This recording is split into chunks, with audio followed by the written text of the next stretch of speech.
Yeah, I love what I do. This is my day. This is my office here today. This is the office. I'm out here doing what I do. Redoing this contemporary house over here in Victoria Park. It's a complete gut out.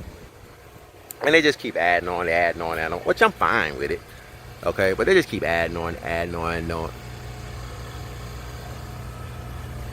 And you have to use, I mean, this is something that you really got to be, you got to use your brain on this one.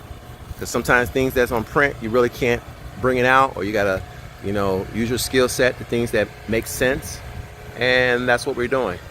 So hopefully another week or so, you're going to see the roof go up. And then how we're going to tie it into the existing roof, that's going to be ambitious at best. So we're getting it going on. And like I said, that's my guy over there putting in the steel columns for the beam. All right, so keep you guys posted. But again, this is my office.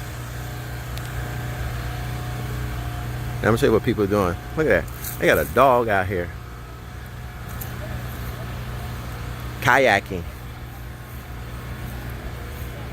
I ain't mad at them. Just don't jump in. Peace.